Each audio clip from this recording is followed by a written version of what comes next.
Hello दोस्तों, GK GS की इस क्लास में आप सभी का स्वागत है।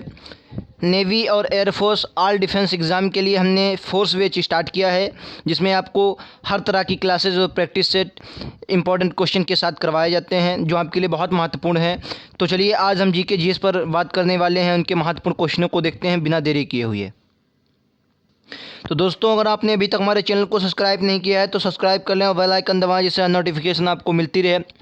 फोर्स बैच में हम आपके लिए हर प्रकार के क्लासेस और प्रैक्टिस सेट लेके आते हैं। लिंक जो आपको नीचे दिया गया उस पर आप क्लिक करेंगे, आपको सारे नेवी के फिजिक्स और जितने भी आपके जीके जीएस के इंपॉर्टेंट क्लासेस हैं सभी मिल जाएंगे। डिस्क्रिप्शन पर आप जाएंगे, वहां से क्लिक करके। फिलहाल आज का सेशन शुरू करते हैं जीके जीएस का, और पहला क्वेश्चन देखते हैं। भारत में 10 फरवरी को किस रूप में मान्यता प्राप्त हुई, मतलब 10 फरवरी को कौन सा दिन मनाया जाता है? तो इसका राइट आंसर क्या हो जाएगा? ऑप्शन नंबर सी, यानी कि राष्ट्रीय सुरक्षा दिवस। वेरी इंपॉर्टेंट क्वेश्चन आपका हो जाता है। राष्ट्रीय सुरक्षा दिवस कब मनाया जाता है? 10 फरवरी।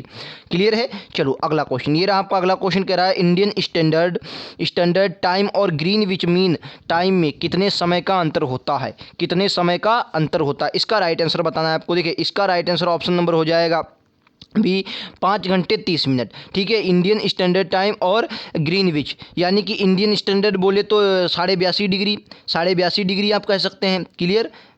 और मतलब 82 डिग्री 30 मिनट। क्लियर? और उसके बाद आप अगर उसमें जाएंगे ग्रीनविच में, तो वो 0 की है। वो कितना है आपका? 0 डिग्री है। उसके बीच कितना आ जाएगा? 5 घंटा 30 मिनट आ जाए। क्लियर है? चलो अगला क्वेश्चन देखें। ये रहा आपका अगला क्वेश्चन। कह रहा भारत के किस राज्य में विश्व का सबसे बड़ा थोरियम का भंडारण है? विश्व का सबसे बड़ा थोरियम का भंडारण भारत के किस राज्य में? आंध्र प्रदेश, असम, कर्नाटक, तमिलनाडु। 4 ऑप्शन आपको दिए गए। राइट आंसर क्या हो जाएगा आपका? आंध्र प्रदेश, ऑप्शन नंबर ए। आंध्र प्रदेश में विश्व का सबसे बड़ा थोरियम का भंडारण है। क्लियर है? चलो अगला क्वेश्चन। विश्व का वार्षिक मेला ऊंट व्यापार के लिए प्रसिद्ध है। कौन सा मेला प्रसिद्ध है? देखिए, मेला अगर ऊंट के लिए प्रसिद्ध होगा तो क्लियर सी बात है, कहाँ होगा? राजस्थान में। तो इसका right answer option number C हो जाएगा, पुष्कर मेला। कहाँ लगता है आपका? राजस्थान में लगता है। क्लियर है?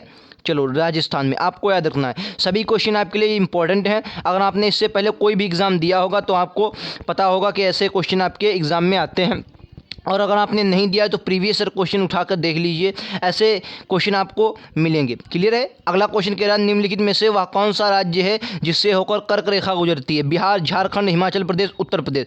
तो इसका राइट आंसर हो जाएगा ऑप्शन नंबर ए, बिहार। बिहार से झारखंड से, झारखंड, बिहार से नहीं होकर जाती है, झारखंड से होकर जाती है, बिहार से नहीं जाती है। देखिए, राजस्थान आ गया नंबर 1 में आपका, फिर उसके बाद आपका जाएगा महाराष्ट्र। और ऐसे इस तरफ से जब उधर से चलेंगे आप और इधर पूर्वांचल में त्रिपुरा, मिजोरम के आप बीच आएंगे तो आपको कुल कितने राज्य पड़ेंगे? 8 राज्य कुल पड़ेंगे। झारखंड आपका इसमें आता है। क्लियर है? चलो, झारखंड हो गया, छत्तीसगढ़ हो गया, 8 राज्य आते हैं इसमें। क्लियर है?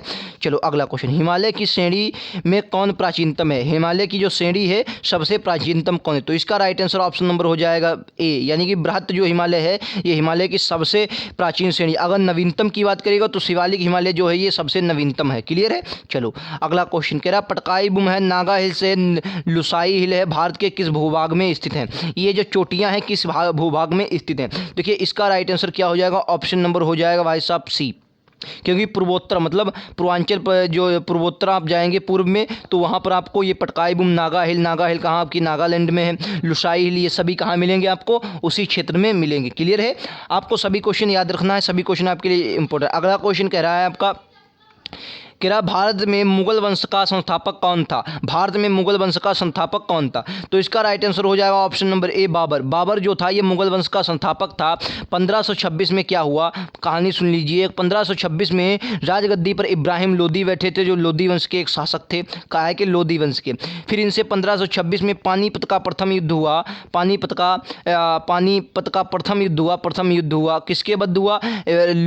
इब्राहिम लोदी वर्सेज बाबर के मध्य हुआ। ठीक है, बाबर के मध्य हुआ ये युद्ध हुआ। उसके इस युद्ध के परिणाम क्या हुआ कि इब्राहिम लोदी क्या हुआ? मारा गया। इब्राहिम लोदी और दिल्ली सल्तनत का ऐसा पहला शासक था जो युद्ध भूमि में मारा गया। उसके बाद मुगल वंश की नींव रखी किसने रखी? बाबर ने रखी। क्लियर है? इतना आपको क्लियर होगा। चलो अगला क्वेश्चन, खानवा और घाघरा का युद्ध किसने लड़ा? खानवा और घाघरा का युद्ध किस मुगल शासक ने लड़ा था? चलिए एक मैं आपको बता देता हूँ।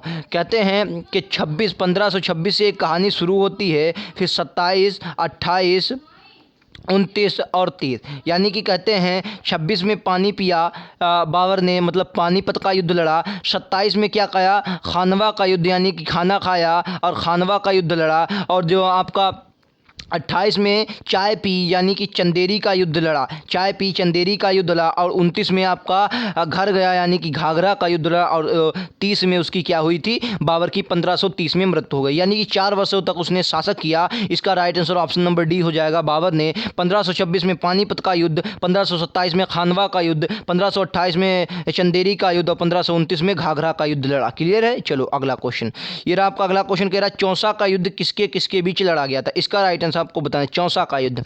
ये भी एक युद्ध मतलब कहते हैं नहीं, एक बहुत चैलेंजिंग युद्ध हुआ था और इसने पूरे इतिहास को बदल कर रख दिया। तो इसका राइट आंसर ऑप्शन नंबर हो जाएगा डी, यानी कि हुमायूं और शेरशाह के बीच चौसा का युद्ध हुआ। और ये 2 बार हुआ, लेकिन दोनों बार हुमायूं पराजित हुआ था। हुमायूं पराजित हुआ। शेरशाह गद्दी पर बैठे, सूर्यवंश की स्थापना की थी उन्होंने, सूर्यवंश की, और शेरशाह गद्दी पर बैठे। लेकिन जब शेरशाह की मृत्यु हो गई फिर से हुमायूं अपने शासक पर आ गया और हुमायूं के बाद उसका बेटा गद्दी पर बैठा। क्लियर है। चलो अगला क्वेश्चन, ये रहा आपका अगला, सुलह कुल की नीति किसने अपनाई थी। सुलह कुल की नीति किसने अपनाई थी। तो इसका राइट आंसर क्या हो जाएगा आपको बता, देखिए इसका राइट आंसर हो जाएगा ऑप्शन नंबर डी, यानी कि अकबर। अकबर ने सुलह कुल की नीति अपनाई थी। 1556 में अकबर गद्दी पर बैठा और 1556 में ही उसने क्या किया, पानीपत का द्वितीय युद्ध लड़ा था। पानीपत का द्वितीय युद्ध लड़ा था। संरक्षक इसका कौन था, बैरम खान था। वेरी इंपॉर्टेंट क्वेश्चन आपके एग्जाम में पूछा जाता है। और मैं आपको अकबर के बारे में बताऊं तो इन्होंने एक सुलह कुल की नीति अपनाई थी। दीन ए इलाही धर्म चलाया था, दीन ए इलाही धर्म चलाया था इन्होंने। उसके बाद बहुत से इन्होंने सुधार के, जजिया कर को बिल्कुल समाप्त कर दिया था। बहुत से सुधार इन्होंने किए थे। जब इनके बारे में आप पढ़ेंगे तो बहुत इंपॉर्टेंट आपको बातें मिलेंगी। फिलहाल आज के लिए अगला क्वेश्चन ये रहा आपका आज का, क्या कह रहा है, इतिहासकारों ने राष्ट्रीय सम्राट का दर्जा किसे दिया है। राष्ट्रीय सम्राट का दर्जा इतिहासकारों ने किसे दिया है। 4 ऑप्शन आपको दिख रहे हैं, राइट आंसर बताना है। तो इसका right answer option number B हो जाएगा, यानी अकबर। अकबर महान कहे जाते हैं, यानी कि राष्ट्रीय सम्राट का दर्जा किसे दिया गया, अकबर को दिया गया। क्लियर है। तो ये थे आज के 10 क्वेश्चन जो आपके बहुत महत्वपूर्ण थे। डेली आपको 10 क्वेश्चन मिलते हैं जीके जीएस के, और 15 क्वेश्चन डेली फिजिक्स से मिलते हैं। एयरफोर्स की मैथ की क्लासेज आपको मिलती, वाई ग्रुप की मैथ की क्लासेज मिलती है जो आपके लिए वेरी इंपॉर्टेंट है। तो इसके लिए क्या कीजिए, आप हमारे चैनल को सब्सक्राइब करिए और बेल आइकन दबाइए। लिंक जो आपको नीचे दिया गया उस पर क्लिक करेंगे, जीके जीएस और फिजिक्स की आपको क्लासेज मिल जाएंगी। फिलहाल आज के लिए इतना ही रखते हैं। Thank you.